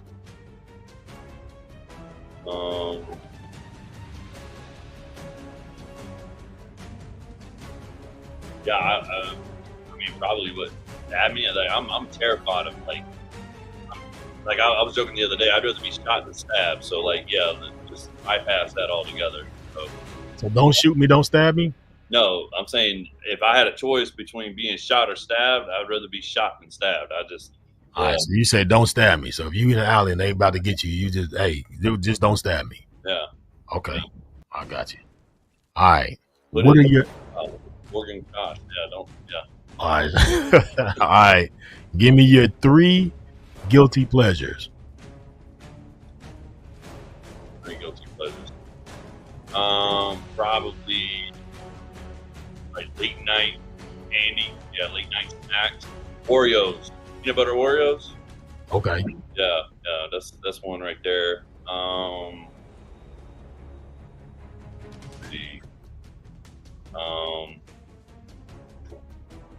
Yeah. Come on, Josh. I know you're nasty, man. I know Al could tell you 3 that'll blow your mind right now. I'm gonna tell you right now, Lauren Hammonds is watching this right now. Right? Yeah. That's why you're in the hot seat, man. But you got to be real. You gonna cover it up because Lauren Hammonds in the house, or you gonna give us the real deal? You married, right? Been married? Yeah. My wife knows mine. She knows. Yeah. I mean, I'm just about to keep it clean and simple, man. Peanut butter Oreos. Podcast, man. You can go give it to us. The world want to know. That's what happens when you get in this hot seat. Mom might be watching this too, right? Yeah, that's why it's hot. That's why that seat is hot. You might as well get it out, man. Yeah, Asian. Huh? Yeah, wife knows about that. Asians. Okay. Yeah. That's 2. One more. Yeah. Let's see. Guilty pleasure. Yeah, I got him, man. I got him going, man. Yeah, you got me going up now, right? One more. What do you do when nobody's looking? What do I do when nobody's looking? It's your guilty pleasure. Like, it's something, even if they are looking, whatever, but something that's guilty pleasure for you. Probably just, I think I do it every day at work, but it's probably just skate off from work and not do what I'm doing. Yeah, I don't know, social media, I guess, All right, got you. All right, here you go. We're going to turn it up a notch. What would be some advice that you would give to someone who felt like giving up? They just wanted to give it all away. But you, man to man, what would be some advice that you would give them? Find something that if you were to give it up and basically give up on life, you got to find who would that affect the most. And when you have that person or that that certain somebody pictured in your mind, think about the pain that would do to that person. And that should outweigh any decision that you are ever going to have to hurt yourself or probably do, suicide is a permanent solution to a temporary problem. Right. So picture that one person that would hurt the most, who would destroy their life or impact their life the most before you do anything crazy. For sure. All right. Now, you're a Navy man. We go by the core values of honor, courage, and commitment. Out of those three, which one is the most important to you? And why? Honor. Yeah. So I'm a big, stand by your word, do what's right, even if it doesn't feel right. I mean, even if it's uncomfortable. I'm a big, do what's right when no one's watching. Do what's right, even if it's not popular. So I would have to say honor for sure. If you ain't got honor, man, you need to do some reevaluating in your life. Gotcha. Okay. I'm gonna ask you a question. You look like you're a football guy. Yeah. In your opinion, who's better, Bo Jackson or Barry Sanders? Herschel Walker. No, I said Bo Jackson or Barry Sanders, and why? Oh well, yeah, I had to throw Herschel Walker in there because Georgia boy, but Bo Jackson. Bo Jackson is probably the freakiest athlete that's ever graced our planet. I mean, Gotcha. what the guy had a dislocated hip. Yeah, hip. He ran so damn fast, he popped his hip out, And if Bo Jackson wouldn't have got hurt, right? Let's talk about it for a moment. If he wouldn't have got hurt, man, he probably would have gone down as a Hall of Fame baseball player as well. Yeah, a two-way player. I love me some Barry Sanders, but I got to go with Bo Jackson, and that hurts me as a Georgia fan because he's a War Eagle, he's an Auburn Tiger. So, gotcha. Okay. All right, here we go. Josh, what do you feel is wrong with the world today? That the whole world feels like that they're owed something and that their opinion matters. I think you see it a lot on social media that it's everyone has this instant gratification that I got to put my opinion out there and I got to put my thoughts and feelings out there and everyone to respect it. At the end of the day, your opinions don't always matter and they hardly ever do. And they shouldn't matter to people really for that matter, unless it's your inner core, your small, circle of family and friends. But I think it's social. I think social media is the devil's playground, is what I like to call it. So yeah. Gotcha. Yeah. Okay, I like that. All right, you're given notice that you only have 3 days to live. That's it. You got this deadline. You got 3 days left. How would you spend those 3 days, and who would you spend it with? My family. Yeah, my wife and kids. That's no question. I mean, if I only had 3 days to live, it's every single day, and hardly ever going to sleep. But yeah, I'll be spending it with my wife and my children. And my wife and I just had this conversation a week ago that's my dream, man, is to live the last few days of my life was surrounded by my loved ones. So yeah, that's it. That's how I'd want to go out in this world. Gotcha. Yeah. All right. You've been around the military for a while. You've been around a lot of great leaders. You've been around a lot of great people, young, old, however it may come. What do you say is the best advice that you've been given? The best advice that I was given was let your heart be bigger than your tongue, right? So what I took from that was, hey, let what's here be bigger than what comes out of your mouth. Sometimes your tongue can get you in trouble. Another one is God gave you 2 ears and 1 mouth for a reason, so it's best to listen, but always respond. Yeah, those are things that have driven me as a leader. Gotcha. All right, last one. And this is for the people. This is for everybody who's out there listening. This is for Matt. This is for Al. This is for my man Ty. This is for me. It's on the line. Josh, in your opinion, which one of these two artists are better? For whatever reason you want to make it to be. Michael Jackson or Prince? I grew up a Michael fan, so that's easy for me, right? I mean, Michael, right? But here's the deal, though, and I know this topic's been brought up many times before the podcast. All right, check it out. Prince is a hell of a musician. Michael Jackson is an entertainer, dancer, and I'm gonna tell you why my opinion matters, and I'm just being a hypocrite of what I said earlier. I never saw a grown-ass man faint and cry over a Prince performance, but you saw it all the damn time with Michael Jackson. Michael Jackson, okay, king of pop, best entertainer to ever live. People still replicate Michael Jackson to this day. Usher, Justin Timberlake. I mean, performers are always trying to emulate him. I love me some Prince, but you don't see a lot of people copying Prince. So there's that. There you go. All right. Yeah! You heard it, ladies and gentlemen, live. Hey, look at the smile on his face right look, now, dude. I was having a bad day. My day just got better, man. Listen, I appreciate you, Josh. I don't know if you did that personally for me or not, but I would just tell you personally, you made my day, my brother, and I appreciate that. Not that I'm against Prince by any means, but you can't take away Michael Jackson, man. You just can't do it. And I'm glad somebody else in the world. I thought I was beginning to think I was on an island on my own. But I don't know. But here it goes. Here goes the bag. Hey, if you can show me a video of a grown-ass man passing out watching Prince perform, I'll change my answer. There you go. Right? Yeah. Okay, people, I mean, they had like ambulances on standby, putting people on stretchers just seeing Michael's name. Right? You know what I'm saying? There you go. You can put the paper bag on all you want to. I know anytime Beat It comes on, Billie Jean, it's Human Nature, all those songs. And then, it's cool. Who would you let take your kids out for ice cream? It's not about kids, man. I just asking. It's not about the kids, man, because these things are not being confirmed, brother. Hey, man, he didn't ask the babysitter. He said entertainer. Hey, you make Thriller, man. Thriller. But this is the thing, Al.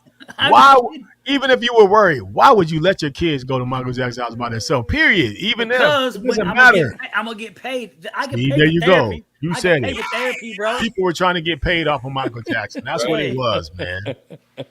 Michael Jackson. Could you imagine Michael Jackson trying to do something to somebody? Hey, Al, I think Morgan wants you to keep the bag on. Said it looks good. Hey, my best look, actually. Well, Josh, man, we appreciate you, big dog. I know the hot seat was a little bit hot.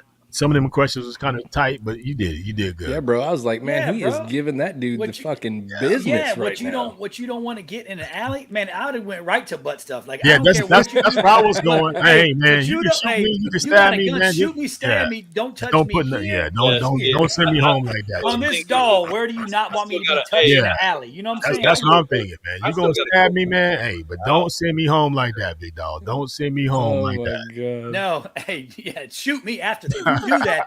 Shoot me, please. Give me the gun. I'll shoot me. I'm not trying to play for the alleyway Packers, bro. Don't do me like that. Let me Josh, I thought you would have gave me some Smashing Pumpkins love. They're from Atlanta. I was like, or is it Stone Temple Pilots? One of those groups from Atlanta. Yeah, I don't think Smashing Pumpkins. I think it is Smashing Pumpkins. They're from Georgia. Are they? Yeah.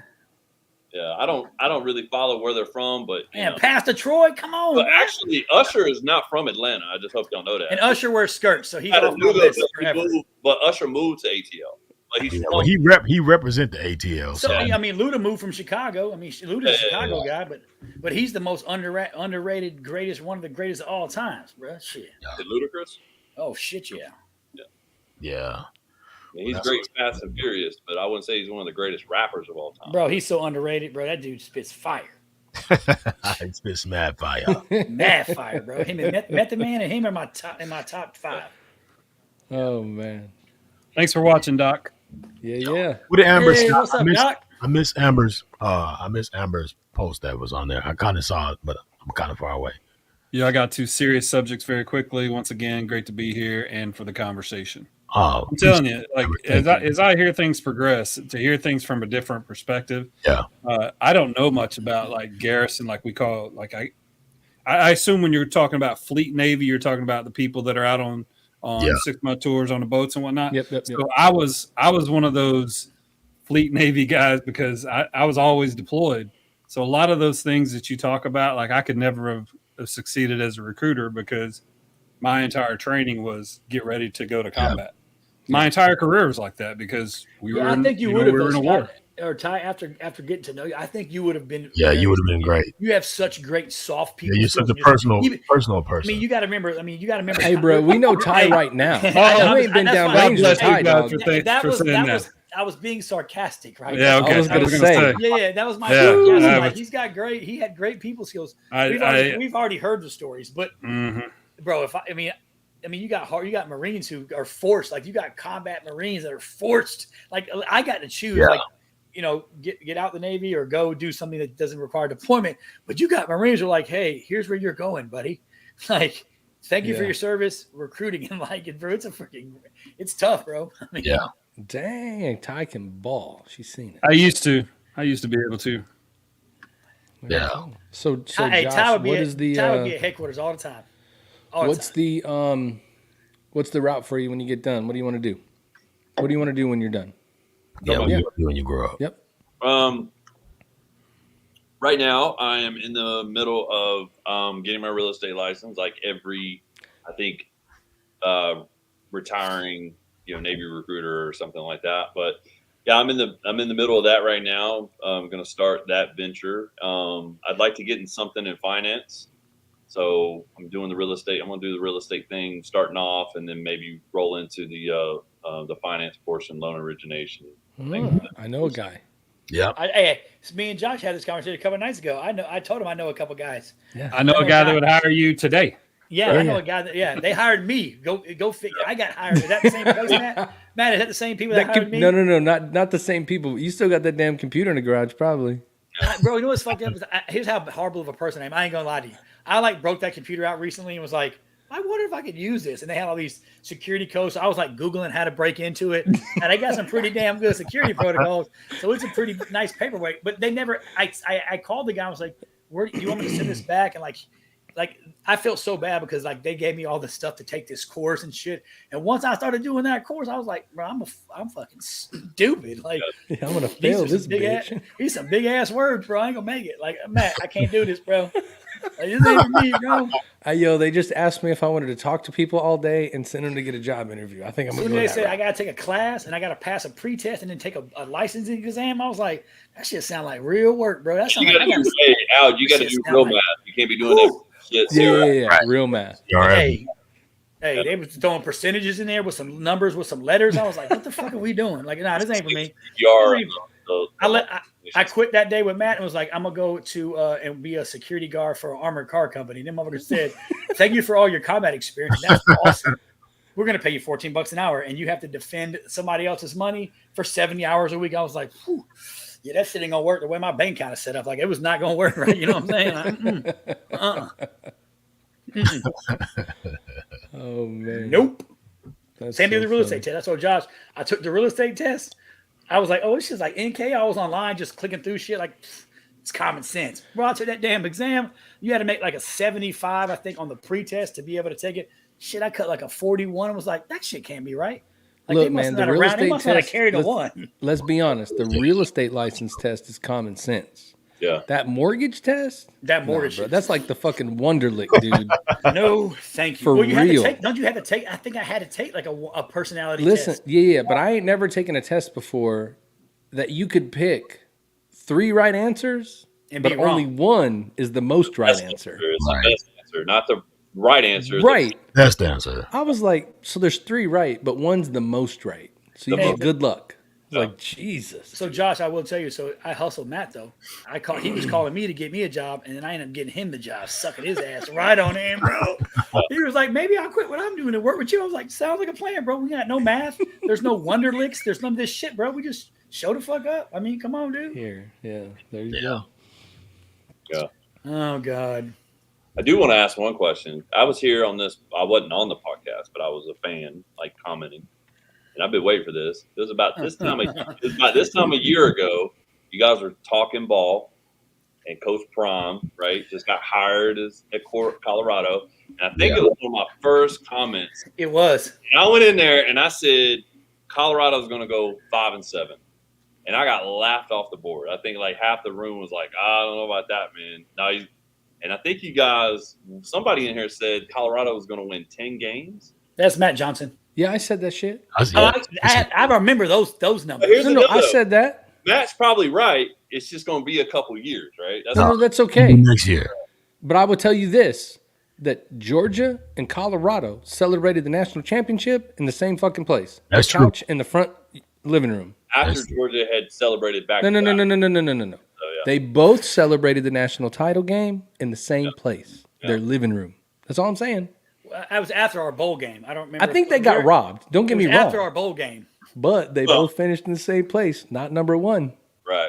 No, I like me some Deion Sanders. Yeah, he's cool, man. Coach Prime is a little too much for me as a coach, but bro, he's kicking people off the team left and right, dude.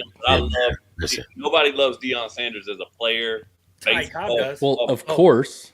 Right? Will fight you Falcons, Braves, you gotta like Deion. You see, he's the only guy that played in a Super Bowl and a World Series, I think, in the same year. Yeah. Well, it was like the same week. Yeah, the same week. Yeah. Hey, I will tell Doc, you need to reach out to Ty because I don't know what he was like when he was with y'all, but I will tell you, he's not a small guy, right? Seems super nice, but I was in a truck with this dude one time, and no lie, like I tell my wife all the time, I was a little scared for my life. Like I feel like I can hold my own. I feel like I can. But Ty was upset. We were walking out of a baseball stadium and shit was not going Ty's way. Like not even a little bit. Like we showed up in there and they were like, we don't know what to tell you to do. And we don't know. And Ty was just like, fucking, and we left because I don't remember what I had to take my knife back to the truck. That's what it was. I had a knife in my pocket. Yeah. We bring it in. We turned around. We're headed back. And Ty looks at me and he's like, I'm just going to fucking vent for a minute. And then I'm going to be cool. And when he started venting and then we got in the truck and we were sitting there for a minute and he was venting, I was holding the old shit handle, making sure the door wasn't locked. So I was like, if this big fucking strong fucking gorilla of a motherfucker decides I'm the problem, I don't know what's going to happen. But just so you know, Doc, I've seen it. I have seen it. Trust me. You're safe. Don't worry. You're safe. I've seen it. Yeah. I was drinking water so fast. I was sipping water like I owed him money. I was like, motherfucker going to ask me for that $5 that he gave me last week. And I don't know what the fuck I'm going to do. Bro, I was hurting. I was worried. A little worried. All right. Enough of that. So, Joshua, I got a quick question for you. Who is your favorite Brave of all time? Ooh, man. Good question. It should come instantaneous if you're a Braves fan, man. Dale Murphy. I mean, it better be Dale Murphy. Now, I will tell you this. Dale Murphy. You're a little bit younger. I'll give you a pass. I'm sorry. I'll shut up. Well, who's your favorite player? Very first memory that I have, an old memory that I have of my father. My father took me to my first baseball game. I was little. Oh, that's the good stuff. Right. And I remember seeing, and I still can see it in my head, number 3 in the on-deck circle. That's all I can remember was the back of someone's jersey seeing number 3. And if you're a Braves fan, you know that's Dale Murphy, right? That's important. Number 3. That's important. Man. Larry Jones, favorite. Oh yeah, Chip. Yeah, Jacksonville, Florida. Absolutely, played at Bowles. Bowles High School, baby. Yeah.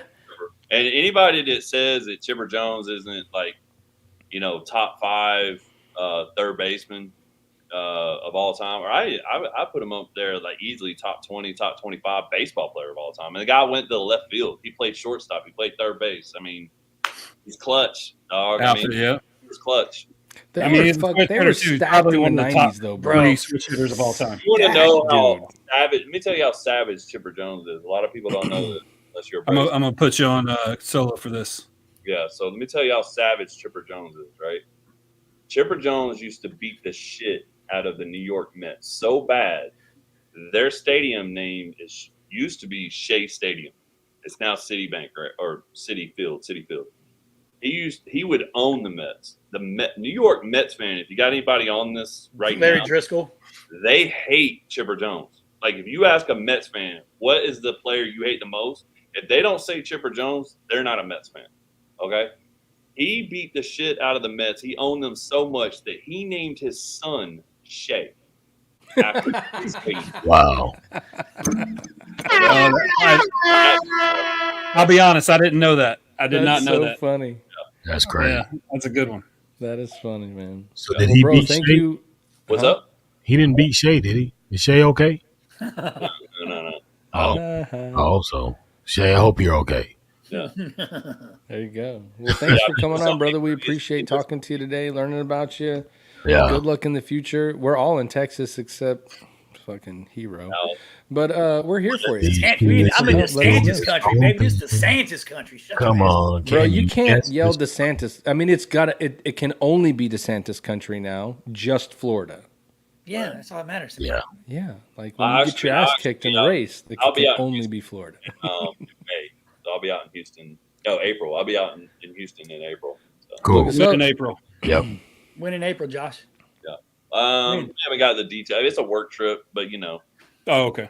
There's always business and pleasure on these work trips. Yeah. Hey, look, you just let us know where all y'all hanging out. We're gonna come see everybody. Yeah. So.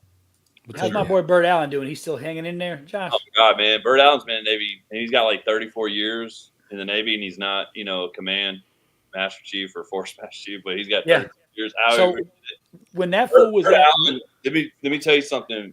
When you talk about a chief's chief, that is Bert Allen. Period. That's That dude was on the podium one time at Nauru, and he probably remembers. He had a nice Harley Davidson, and I went outside to the smoke pit where he was parked, and I was like, "Who the fuck's punk ass pulled up into the smoke pit like they're special?" So I took out my, and like laid it across his seat and took a picture and texted to him while he was on the podium. I never seen an old ass. He's an old man come sprinting out the back of the building, so angry. And with sanitary wipes and shit. Like, bro, come on. It's just a little testicle juice like that. But he is a fucking awesome dude. Ask him. Next time you see Tyler Burke, like, hey. So you put him on the drum set. Oh, I touched a nutsack on his drum set, bro. He was so angry with me. But yeah, he's a great dude. But I don't know if he was still hanging in there. I talk to Bird probably once a week, man. He's solid dude. Yeah. Solid. Nice. Yeah, you guys have to excuse our hero. He's special. He's a special guy. We love, man. We love him. He's our. Hey, again, I got one last saying, man. My grandmother used to always say, "Hey, he may be a piece of shit, but he's our piece of shit." That's true. That is very true. We own that one. Yeah. That's when you take pictures and show to everybody. You know what I mean? Look what just happened here. Right. Yeah. Yeah. All right, brother. We will catch you later. I appreciate you coming on. It's good to get to know you, and I appreciate you as an ATL fan. And when you are in Houston, look us up. I'd love to meet you in person. Yeah. Keep on doing good stuff, brother. Yeah, thanks for having me. It's been too long. Yeah. All right, take it easy, man. We'll talk to you soon. Later. Yeah. There we go. How about that? Let's talk a little bit about the upcoming guest. I know our future guest. We've not gone over this in a couple of weeks, but we got White Mike coming up next week. Look at my brother. Look at my dude. Look at him sitting in the pool over there looking crazy with a hand grabbing a beer. That dude was grabbing a beer. I was trying to wrestle with him and fight him. This dude's smiling and wanting to grab a beer. On 21 March, we got Ed McClain from the Warriors to Racers. That should be fun. Talk about Lonnie Martinez coming up, another senior chief, active U.S. Navy. Is that right, fellas? Yeah. He was a CERT operator with me. He was with CERT Team T3. He was our rear 50 gunner. I told Ty this the other day, and I'll say it when he comes on. But most of my favorite memories of being downrange and doing anything high speed, this dude's involved. Like every, and I'll save some of the stories, but I don't have a favorite memory of that era of my military career that doesn't have this dude attached to it. So Lonnie Doc Martinez, he's a construction mechanic in the Seabees. I don't know what he's doing right now. He's in, I think, California somewhere, but prior to, he was a high speed operator with the Seabees reconnaissance unit. Very cool. And for April, we got Mac Verdi, Army veteran, founder of Veteran Mortgage Solutions. He's actually had multiple veteran-owned businesses that have been very successful, whether we're talking about Viper Ballistic, Jams, and I forget the other one he works for, but I'm sure we'll talk about it when he comes on. We deployed together in 2003, so it's just a testament to the camaraderie that we build as service members. And then when we get out, sometimes we still work together. So shout out Mac Verdi. That's going to be fun having him on. I will say this, man. You damn Army guys, man. You guys in them damn foreheads, bro. You guys are winning, brother. Every single person that go back, man. Look at that shit. I could draw a whole nother face on that shit. Between his eyebrow and his hairline, I could put a whole other face on that damn thing. Like a twin. God damn. Yeah. But hey, welcome, brother. Welcome. You know what I mean? Hey, it looks like you ain't getting no $500 discount on your real estate mortgage. Shit. I'm just messing. And then Marcus and Clinton, Kentucky player. This is Al Hero's buddy. Yeah, he's a great story. He's if you want to hear some good old school like Jaheim style music, look him up. He got some albums out. He's on all the different platforms as well. But that's him singing national anthem. Just a stud. I mean, this guy was in the league, played in the NFL. I think he got a Super Bowl ring with the Patriots as a safety, and then once his career ended in the NFL, decided he was going to join the service. He's only been in probably almost 4 years now. He's already a first class petty officer doing really, really amazing shit. So yeah, I'm excited for him to come on. That's good. That's the resiliency that's built, man. That's amazing stuff. Julie asked if you've seen Willis's forehead. I have. You know, he's always wearing a hat, bro. He's covering that thing up. Smart. He's smart. He covers it up. You can see it right there. That's a 5 minute. That qualifies. There you go. Damn, Julie. That's all right. Remember, he did try to join the Army, and they told him no. Yeah, you're right. Because he was a Marine. They were like, for one, you're too smart.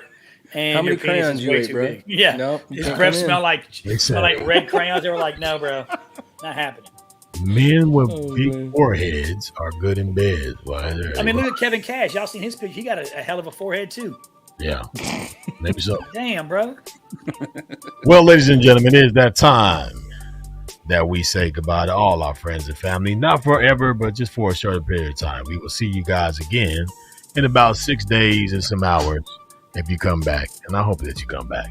My name is DJ Royal T. You have been listening to the Triple Threat Bet podcast. Myself, DJ Royal T, my man Al Hero, my man Matt Johnson, and my man Ty Cobb have entertained. You guys have also learned about my man Joshua Hammonds. Shout out to him. You also saw today a sneak peek of my man Bubba Wesley. You know what I mean? Special moment for the podcast. Happy that you came back. Happy that you have continued to carry on and be part of the Triple Threat Bet podcast family. All you guys who are listening, anywhere that you have listening, we had some newcomers that came in today. My man Vinny Johnson. Hey man, appreciate you guys. Keep on listening. We are the Triple Threat Bet podcast, man. We're out here just trying to spread the word of love, friendship, and all that good stuff. And we're happy that you guys are here with us. So it's that time for us to say goodbye. You know, my thing to you guys is, if you made it back again this week, you didn't do the unthinkable. You thought about it, and you're here today. I challenged you guys last week to take a picture of yourself, you know what I mean, and put on there, what are you going to do about it? I even did it for myself. So I began waking up, going to the gym, and trying to get myself back. I know it's not going to be something that's going to happen overnight, but it's happening. As long as you're making it happen and you're trying to improve, you just got to take those small W's, them small wins. You got to get enough wins to get to the Super Bowl. And if the Super Bowl for you is getting yourself in shape, then you're going to start taking those wins, getting up, working out, moving around, and you'll get there. So with that, I'm going to bring my brothers back in, and we're going to go ahead and sign off. We're going to go ahead and give it to my man. You know who he is, the big Al Hero on the top. What you got for him, big dog? No, I'll keep it short and sweet. I'm going to kind of echo what David Willis just said. Make sure you check on your brothers and sisters this week, right? You know, it doesn't take much to do it. And always ask that next hard question, right? Make sure everybody's doing good. And like Scott said, make sure that they're here next week. They're here tomorrow. They're here just every day, right? I love everyone out there. If you need anything, we're always here. You can hit us up on our social medias. Reach out if you need anything, and we'll reach back. I promise you that. But I love everyone. And again, like I always say, don't ever sweat the petty stuff, baby. Pet that sweaty stuff. Yeah! To my man Matt Johnson, the man who's doing so many things, man. You are a man of many wonders. I always compliment you and the wife Becky for what you guys do. Your commitment to first responders and veterans, man. I'm just happy to be your brother, happy to be a friend of yours, and I'm gonna give you the time to say what you want to say to the people, my brother. I appreciate that. What I do want to do is I think it's Doc Amber. If you want to know about the Birdo Fight Show, you just need to go to last week's episode. Go to about halfway in, you'll catch him and you can watch the whole thing. So that's the first thing. Second thing is just take care of each other out there. If you're a veteran, find your veteran community or find the community that helps you give back, because that's what we all strive to do when we get out. And just, follow us and see what's coming up next. If you go to the website now, you can buy some podcast merch. There's some other merch coming out pretty soon. And then we also always have our co-branded solutions. So we can't wait to see everybody. Thank you for listening. We'll see you next week. My man. Yeah. And to Mr. Wax Poetic himself. You don't really hear him say a whole lot of things, but when he does speak, you listen, because it is my man time. It's my big teddy bear, my big dog, my brother from another mother who I love a lot. T.Y., Wax Poetic for me one time. What you got for us, brother? Well, I took the picture. I have a goal, so I'm probably going to put that out. I didn't have the courage to do it today, so that's why I sent it to y'all. We might just have to put that out next week on the show. But look, it's a journey. My goal is to lose 81.6 pounds. I forget exactly what it was, 355 or whatever. I'm trying to get down to 280. And so it's begun. I feel pretty good. My back's feeling good. Got some medication. I do have a surgery probably upcoming, but we're going to make it do what it do. I appreciate all the support. My man. I see my man Byron Brown popped in. Hey, Byron, I see your post, man. I watch your post. Good dude, man. I see you out there doing good stuff in the real estate thing, man. So keep doing what you're doing. Hey, what's up, B Brown? Yeah, that's what I'm talking about. B Brown. Thanks for popping in, brother. We appreciate you, man. You know, so this is Brown Realty. There you go. All right, you guys. Like I say, Big Hot Tizzle is about to be out of here. I will tell you, hey man, every day you have a chance to explore those 2 C's. You have a choice and a chance to do better. I tell you, do that. All right. If you know somebody that you may think is having some troubles, whether they say it or maybe they might just be a little off, maybe they're a little unlike themselves, reach out, man. Give them a good conversation. Sometimes just having that conversation gives them a reason to move on, a reason to look at things from a different light. You owe that to them, right? Because you will want somebody to do it for you. So I just ask you guys to just be on the lookout for that, all right? And also come back next week. I am DJ Royalty. This is the Triple Threat Vet Podcast. I want to say to you guys that we love you. We thank you. Make sure that you like, follow, subscribe, and all that good stuff. And we'll see you again next week. All right? Peace.